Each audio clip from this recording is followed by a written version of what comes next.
Funding for this program is provided in part by the Minnesota Arts and Cultural Heritage Fund and the citizens of Minnesota.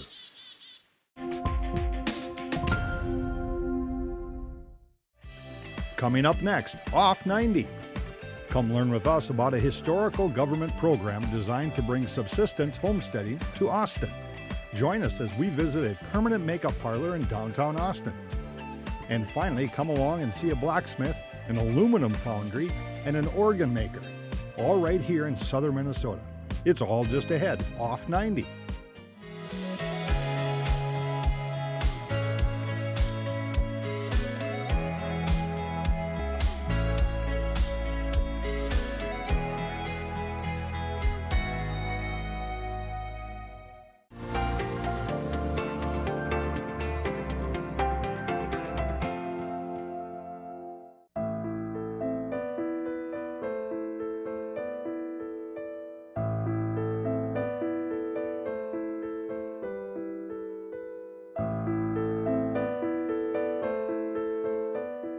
The Austin homesteads were a government-funded project for subsistence homesteading to set up a community here in Austin, and it was part of the New Deal, so part of those economic relief programs to try to pull us up out of the Great Depression.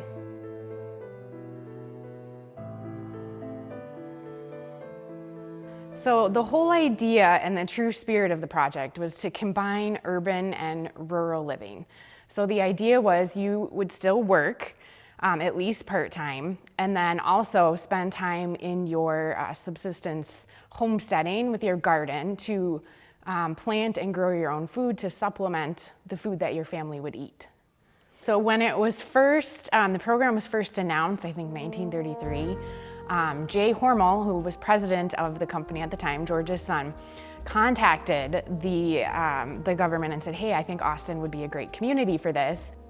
So there were 34 subsistence homestead projects throughout the country, and there were 2 in Minnesota. So we had one here in Austin and then another one in Duluth. There were 44 homesteads built here in Austin, and they got anywhere between 1 to 5 acres. I think most probably had 2 or 3, and they could choose. The homes were 4, 5, 6 rooms, and I think that just depended on how many bedrooms you had.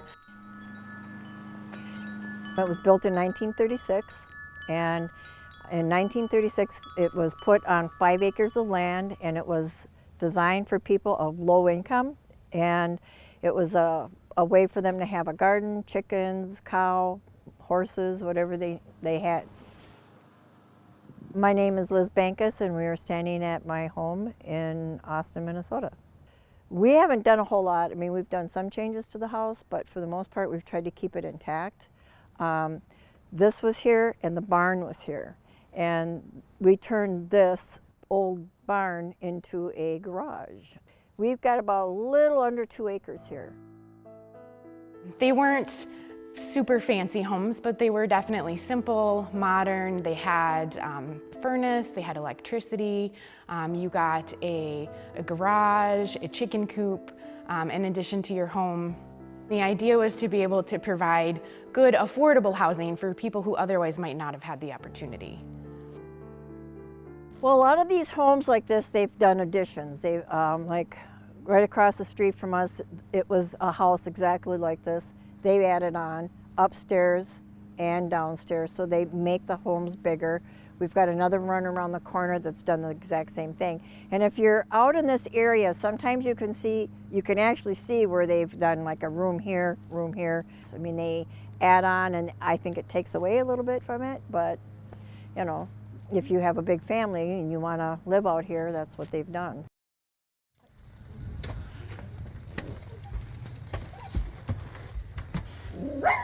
Full stop.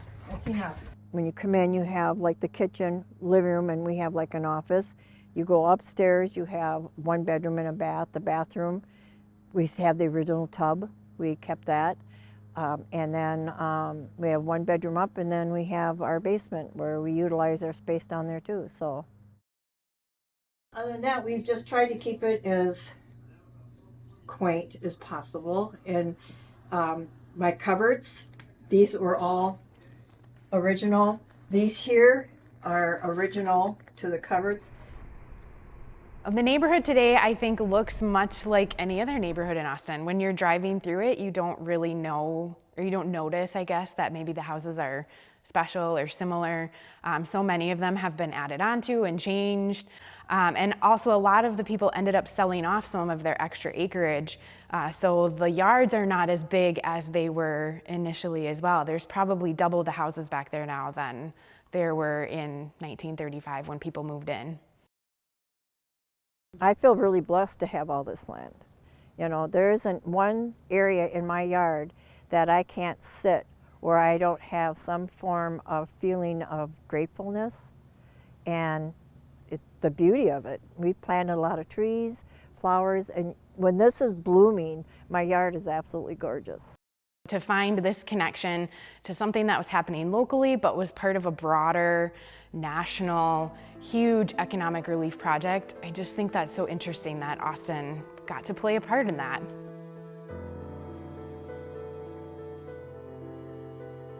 As far as the Depression, I have a connection because of my father, and he traveled the rails. So, and there was, you know, people were hungry, and there was a lot of things going on. And the Depression was a really hard time for people. So, this house being basically a Depression house, that part of the history means a lot to me. So, because it gives you a connection to, like, with my parents and what they went through and what a lot of other people went through. So for me, it's important to keep it as close to original as possible.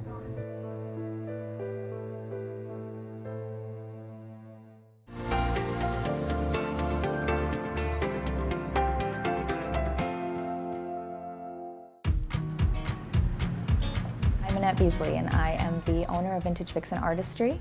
We do tattoo, and I specialize in permanent makeup. I have been doing hair and brow shaping and temporary makeup for about 16, 17 years now. And I was very interested in the transition from temporary makeup to permanent makeup. Permanent makeup, that can cover eyebrows, eyeliner, and lips are what I specialize in. Eyebrows can be micro pigmentation, micro blading, nano blading. There's a lot of names for it, but it's basically helping to enhance either brows, eyeliner, or lip coloring. Our lips kind of lose their coloring over time. The coloring starts to recede a little bit. Our lips then look a little smaller, a little more dull. So we can just kind of help add a little blushing, give you a little more rejuvenation to the face, a little more color. I was doing hair for a really long time until I tried to make that transition from the temporary makeup to the permanent makeup. Before you can do any of your hands-on portion of the training for permanent makeup, you have to have that tattoo license. So I took kind of a 2-year detour from what I was planning on doing for the permanent makeup, just to make sure I could give my clients every possible benefit that they could have from extra training. Always goes a long way, especially when you're working so close by eyes, and the face has some of the thinnest skin on all of our bodies. So you definitely want to master the tools and whatnot before you move to this area. I wanted to make sure that I went about everything as tip-top as I could, and I went through the extra training of the 2-year at a tattoo studio, and that was completely separate from my permanent makeup training in the cities. Permanent makeup can be beneficial for everybody from maybe gals that have had potentially scar tissue in the area. It's not always guaranteed it will stick in the scar tissue, but the older it is, the more likely it will stay for them. Some gals just don't have a whole lot of hair there naturally. Sometimes we just want a little more definition, especially in that arch and that tail area. A lot of us that survived the 90s maybe overplucked our hairs and they didn't come back, so we just want a little fuller look to revitalize. It really can open up the eyes by quite a bit, just to add a little bit of definition in there. So there's a lot of different services that come with permanent makeup. The brows have micropigmentation versus microblading versus nanoblading. Micropigmentation is essentially taking a tattoo machine and doing kind of a pendulum motion above the skin like this, very soft, to give almost the illusion of filling in the eyebrows with a powder makeup. Nanoblading is a newer service that's supposed to mimic microblading. So microblading is utilizing a blade that has, 4 or 5 little needles that are all together in a row to look like a blade, and then you kind of create little cuts into the skin to give the illusion of hairs. It's a little more invasive because we're putting those slices into the skin, so it's not something that we recommend doing more than maybe a couple times in your lifetime. But it only lasts a couple years on average if you're lucky. The blading maybe 2 to 3 months. Shading is closer to 2 to 3 years. That's where the real bang for your buck is. Nanoblading mimics microblading but is not as invasive on the skin because we're using a tattoo machine and it's constantly going up and down while you're moving it versus just slicing the skin. So the nanoblading is really what I recommend now for clients that are wanting a little more texture added.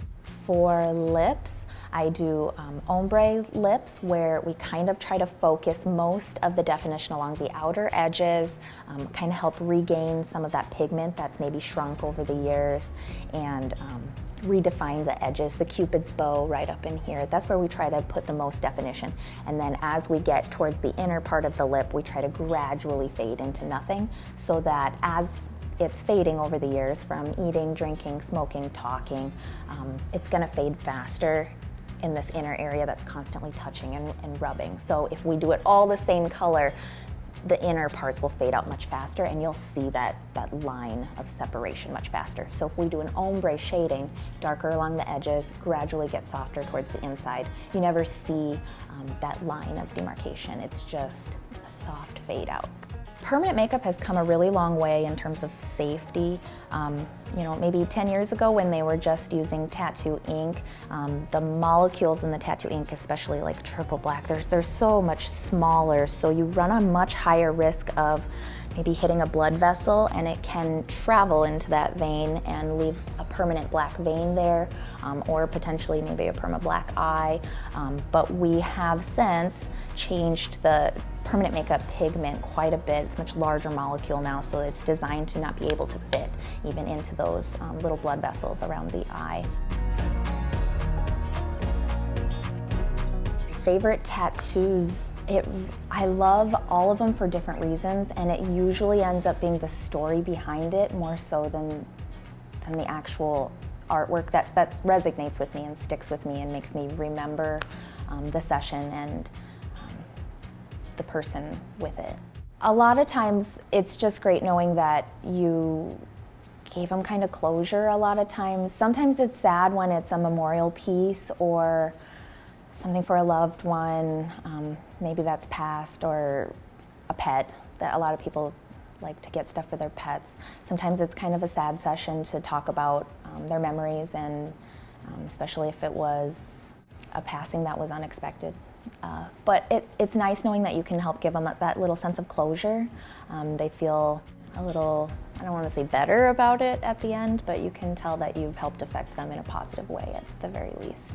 I try to change the game up with tattoo by doing things just a little bit differently than I've ever seen done before. I try really hard to look into what they prefer for style, and I try to kind of twist my art to fit some of those different styles that they really like. Floral is really fun and easy to be able to manipulate around the body to give movement where you need it and not feel so flat, and a little more flow to it.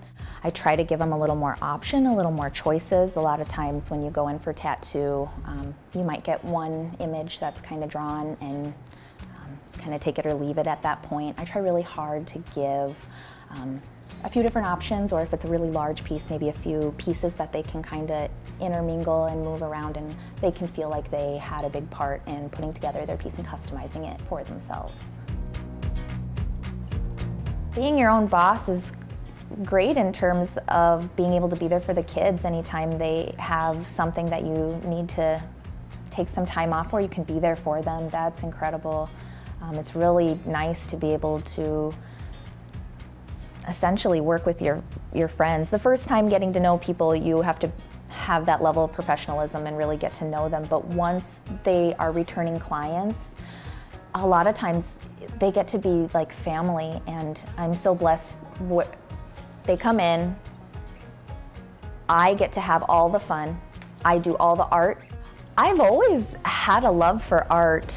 I was always in art club in school, always loved drawing and doodling. I never saw myself as an artist. I think it was just because growing up there were so many negative stigmas placed on careers in the art industry.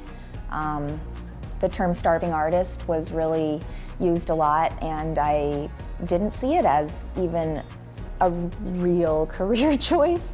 So I didn't pay much mind to it other than just for fun. It was just for fun. And it wasn't until I was doing all my research with permanent makeup and had learned that you are required to have the tattoo license. Then I realized maybe the universe was trying to push me in that direction. It is an amazing feeling to be able to gift women a little more confidence. Most people just see the difference, you know, the immediate difference in the area that we were working. I can see a full body change in these women when they come in from day one. When we're taking before pictures, a lot of times their shoulders are kind of caved in, their chin is down, they don't really want their photo taken. You can tell they're not feeling very confident. Versus when they come in for healed photos, I see their shoulders are held higher, their chin is held higher, their smile is brighter. I see a full body change, and it gives me literal goosebumps to see that change in them and to know that I was able to give that to them. It's an amazing feeling.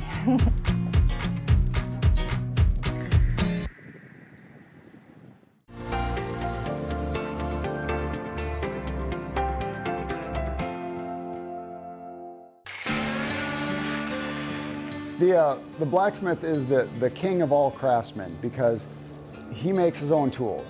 Every other craftsman out there gets his tools from the blacksmith.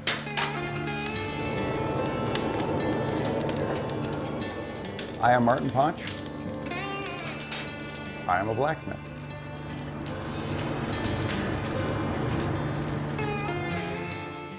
The definition of blacksmith, it's two words that are put together, black and smith. So the black part refers to the black metals. You're dealing with iron and steel. When they oxidize in a forge, they get black. So that's the black part. And then smith is to strike. So it's shaping the metal with a hammer. Any metal work that has a hammer to do the shaping will have smith in there. So coppersmith, silversmith, any of those by definition should be the metal and then how they're shaping it. The limit is basically how big of a piece of material that you can actually get in and out of the forge and how big of a hammer you have. About 2200 degrees there. For blacksmithing, there's only really about 20 different skills, and then you can make anything with using those skills.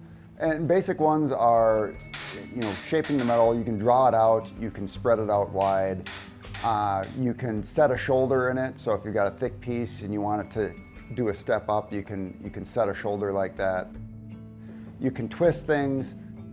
You can actually upset metal. So if you have a set size of metal, you can drive it back into itself and make it bigger than it originally was. There's a number of skills for joining metal together. So you can forge weld. So it's just like regular welding, but you just do it in the forge with the heat from there.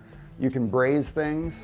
So you can combine two pieces of metal together using either copper or brass as essentially a glue. It's the same as soldering. You can rivet things. So you can put two pieces together with a hole through both of them and put a rivet in it and rivet them together. So I mean, everything is really basic, but then when you want to put it together to make a complex thing, you got to figure out what order you want to do the steps in to get it right. You have to know a little bit about how the different metal is going to perform to know if it's suitable for the project that you want it for. And then also so you treat it right when it's in the forge.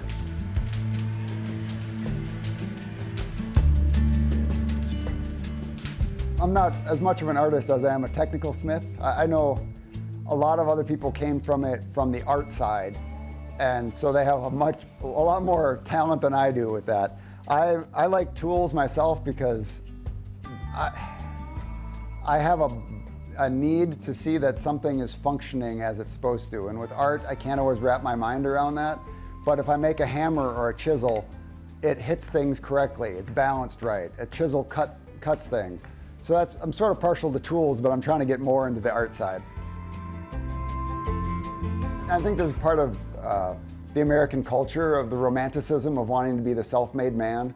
So you occasionally will run into smiths who don't want to take classes, don't want to learn anything from anybody else. They want to figure it all out on their own. And I usually point out to them that the Iron Age has been going on for about 3,000 years. And there's been a lot of blacksmiths in there. And they've all the good ones have learned something new and passed it on to the next people and passed it on. And you don't have 3,000 years, so you can't make all those mistakes yourself. You got to learn from somebody else's. So yeah, you might be able to discover a bunch of stuff on your own, but if you really want to get into it, find other people who know more than you and learn what they got.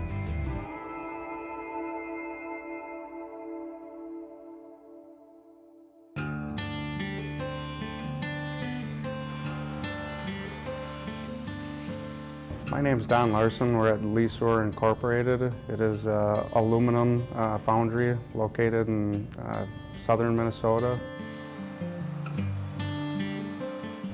Our melting furnaces have a lot of BTUs, so they're able to bring solid aluminum into a molten state within probably 10 minutes or less, depending on how much we're trying to melt at any given time. The temperatures inside the melting furnaces range from about 1,350 degrees to 1,450 degrees.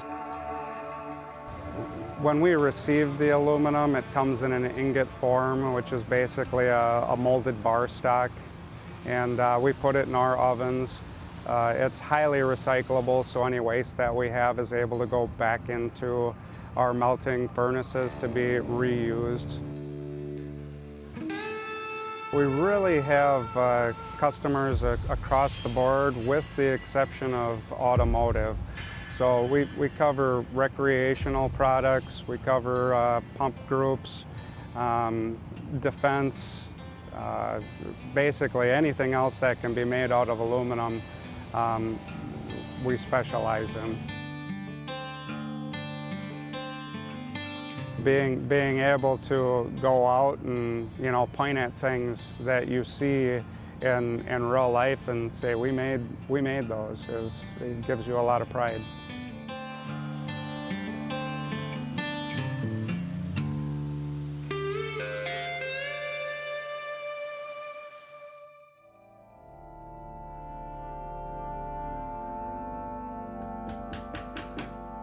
I'm Martin Pansch, and I lead the organ building crew here at the St. John's Organ Builders. There's just a handful of companies that make their own pipes, including the casting. What we use is tin and lead and some trace metals like antimony, copper, and bismuth. Various alloys, of course, have they melt at different temperatures, but it varies from 400 degrees to 650 degrees. The more lead goes in, the higher the temperature. The high lead alloys are harder to cast because they're hotter. We use a 6-inch thick, all one-piece casting stone. It's a rock, it's granite. When we pour the molten metal, we want the metal to stay on the table instead of running off. And that's also the reason why we use the lowest possible temperature. Every second counts, really, in this process. So, and that's why it's such an intense kind of work. It's like You know, you can't really talk or you can't explain things while you're doing it. And once we start pouring it, and once we have the temperature ready, it has to happen within seconds, you know, or milliseconds even. We only hammer the metal afterwards to smoothen up the surfaces on both sides and also to densen the metal, because the metal is somewhat porous, and unhammered metal, for example, has different sound characteristics that we are not looking for.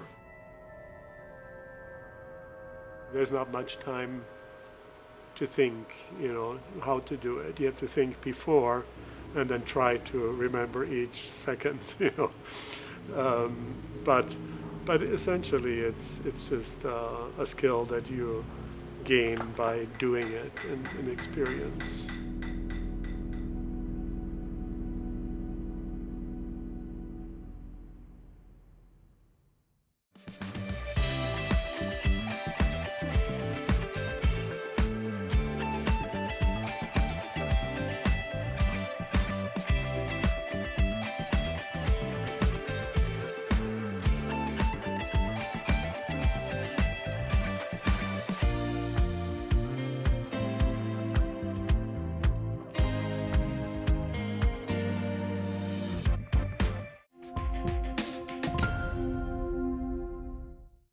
Funding for this program is provided in part by the Minnesota Arts and Cultural Heritage Fund and the citizens of Minnesota.